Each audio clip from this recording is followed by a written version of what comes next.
wabarakatuh. Peserta didik kelas 10 IPA 1 MAN Kota Waringin Barat. Mudah-mudahan selalu diberikan kesehatan oleh Allah Subhanahu wa taala. Materi pembelajaran kita pada kesempatan kali ini yaitu tentang asal-usul dan persebaran nenek moyang bangsa Indonesia. Untuk lebih jelasnya, mari kita simak. Assalamualaikum warahmatullahi wabarakatuh.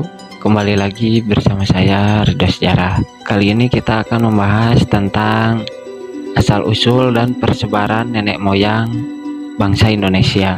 Menurut Sarasin Bersaudara, penduduk asli Kepulauan Indonesia adalah ras berkulit gelap dan bertubuh kecil. Mereka mulanya tinggal di Asia bagian Tenggara. Namun ketika zaman es mencair dan air laut naik hingga terbentuk Lautan Cina Selatan dan juga Laut Jawa, sehingga memisahkan pegunungan vulkanik Kepulauan Indonesia dari daratan utama. Beberapa penduduk asli Kepulauan Indonesia yang tersisa dan juga menetap berada di daerah-daerah pedalaman. Sedangkan daerah pantai dihuni oleh penduduk pendatang. Beberapa suku bangsa seperti Kubu, Lubu, Talang Mama yang tinggal di Sumatera dan Toala di Sulawesi merupakan penduduk tertua di Kepulauan Indonesia. Mereka mempunyai hubungan erat dengan nenek moyang Melanesia yang saat ini terdapat di Afrika, Asia Selatan, dan juga Oseania. Selanjutnya, para pendatang-pendatang yang datang ke Kepulauan Indonesia membawa budaya baru, yaitu budaya Neolitik. Para pendatang baru itu jumlahnya jauh lebih banyak daripada penduduk asli. Mereka datang dalam dua tahap. Mereka itu oleh Sarasin disebut sebagai Proto Melayu dan Jutro Melayu. Kedatangan mereka terpisah, diperkirakan lebih dari 2000 tahun yang lalu. Namun selain Proto Melayu dan Jutro Melayu, ada juga suku bangsa yang datang ke Indonesia, seperti ras Melanosoid dan juga Negrito serta Wedid. Dalam video kali ini kita akan membahas suku-suku pendatang tersebut. Pertama kita akan membahas Proto Melayu. Proto Melayu diyakini sebagai nenek moyang orang Melayu Polinesia yang tersebar dari Madagaskar sampai pulau-pulau paling timur di Pasifik. Mereka diperkirakan datang dari Cina bagian selatan. Ras Melayu ini mempunyai ciri-ciri rambut lurus, kulit kuning kecoklat-coklatan, dan bermata sipit. Dari Cina bagian selatan, atau tepatnya daerah Yunan sekarang, mereka bermigrasi ke Indochina dan juga Siam, kemudian ke Kepulauan Indonesia. Mereka mula-mula menempati pantai-pantai Sumatera Utara, Kalimantan Barat, dan juga Sulawesi Barat. Ras Proto Melayu membawa peradaban batu ke Kepulauan Indonesia. Ketika datang para imigran baru, yaitu Jutro Melayu, mereka berpindah masuk ke pedalaman dan mencari tempat baru ke hutan-hutan sebagai tempat huniannya. Ras Proto Melayu itu pun kemudian mendesak keberadaan penduduk asli. Kehidupan di dalam hutan-hutan dijadikan mereka terisolasi dari dunia luar, sehingga memudarkan peradaban mereka. Penduduk asli dan ras Proto Melayu itu pun kemudian melebur. Mereka itu kemudian menjadi suku bangsa Batak, Dayak, Toraja, Alas, dan suku Gayo. Kehidupan mereka yang terisolasi menyebabkan ras Proto Melayu sedikit mendapat pengaruh dari kebudayaan Hindu maupun Islam di kemudian hari. Para ras Proto Melayu itu kelak mendapat pengaruh Kristen sejak mereka mengenal para penginjil yang masuk ke wilayah mereka untuk memperkenalkan agama Kristen dan peradaban baru dalam kehidupan mereka. Persebaran suku bangsa Dayak hingga ke Filipina Selatan, Sarawak, dan Malaka menunjukkan rute perpindahan mereka dari Kepulauan Indonesia. Sementara suku bangsa Batak yang mengambil rute ke barat menyusuri pantai-pantai Burma dan Malaka Barat. Beberapa kesamaan bahasa yang digunakan oleh suku bangsa Karen di Burma banyak mengandung kemiripan dengan bangsa Batak. Nah, tadi merupakan sedikit penjelasan tentang suku bangsa Proto Melayu. Sekarang kita akan membahas suku bangsa Jutro Melayu. Jutro Melayu merupakan ras yang datang dari Indochina bagian utara. Mereka membawa budaya baru berupa perkakas, dan senjata besi di Kepulauan Indonesia, atau bisa disebut juga kebudayaan Dongson. Mereka seringkali disebut juga dengan orang-orang Dongson. Peradaban mereka lebih tinggi daripada Proto Melayu, karena mereka sudah dapat membuat perkakas dari perunggu. Peradaban mereka ditandai dengan keahlian mengerjakan logam dengan sempurna. Perpindahan mereka ke Kepulauan Indonesia dapat dilihat dari rute persebaran alat-alat yang mereka tinggalkan di beberapa kepulauan Indonesia, yaitu berupa kapak persegi panjang.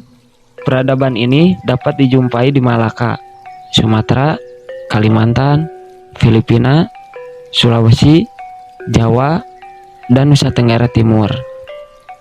Ras Dutro Melayu juga mempunyai peradaban pelayaran lebih maju dari pendahulunya karena petualangan mereka sebagai pelaut dibantu dengan penguasaan mereka terhadap ilmu perbintangan. Perpindahan ras Dutro Melayu juga menggunakan jalur pelayaran laut.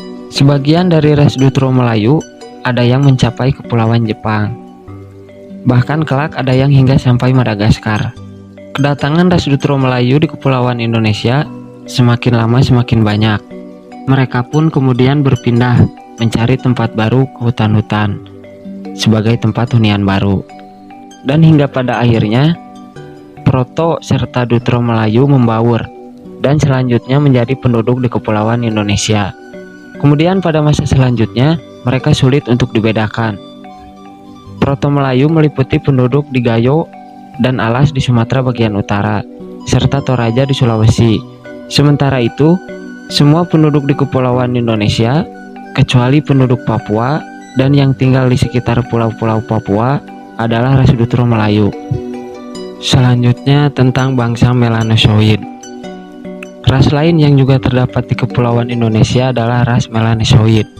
Mereka tersebar di lautan Pasifik, di pulau-pulau yang letaknya sebelah timur Irian dan benua Australia. Di Kepulauan Indonesia, mereka tinggal di Papua. Bangsa Melanosoid melakukan perpindahan ke timur hingga ke Papua. Selanjutnya ke benua Australia, yang sebelumnya merupakan satu kepulauan yang terhubung dengan Papua. Pada saat masa es berakhir dan air laut mulai naik lagi pada tahun 5000 sebelum Masehi, Kepulauan Papua dan benua Australia terpisah seperti yang dapat kita lihat saat ini. Sedangkan asal mula bangsa Melanesia, yaitu Proto Melanesia, merupakan penduduk pribumi di Jawa.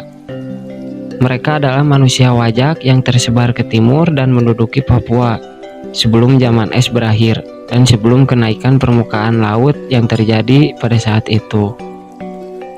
Namun setelah lama menghuni daratan Papua, bangsa Proto-Melanosoid terus terdesak oleh bangsa Melayu.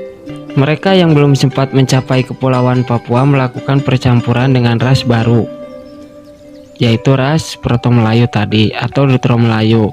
Percampuran bangsa Melayu dengan Melanosoid menghasilkan keturunan Melanosoid Melayu. Saat ini mereka merupakan penduduk Nusa Tenggara dan Maluku. Kemudian selanjutnya pembahasan tentang bangsa Negrito dan Wedid. Sebelum kedatangan kelompok-kelompok Melayu tua dan Melayu muda, negeri kita sudah terlebih dahulu kemasukan orang-orang Negrito dan Wedid. Sebutan Negrito diberikan oleh orang-orang Spanyol karena yang mereka jumpai itu berkulit hitam mirip dengan jenis-jenis Negro.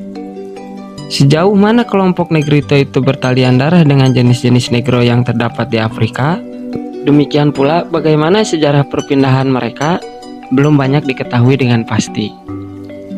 Kelompok Wedid terdiri atas orang-orang dengan kepala mesocepal dan letak mata yang dalam sehingga nampak seperti berang.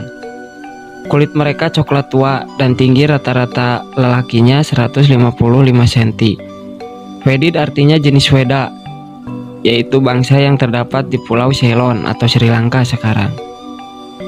Persebaran orang-orang Wedid di Nusantara cukup luas, misalnya di Palembang dan Jambi, di Siak, dan juga di Sulawesi. Periode migrasi itu berlangsung berabad-abad. Kemungkinan mereka berasal dalam satu kelompok ras yang sama dan dengan budaya yang sama pula. Mereka itulah nenek moyang orang-orang Indonesia saat ini. Demikian tadi penjelasan mengenai asal-usul dan persebaran nenek moyang bangsa Indonesia. Semoga materi tadi memberikan manfaat untuk kalian. Wassalamualaikum warahmatullahi wabarakatuh.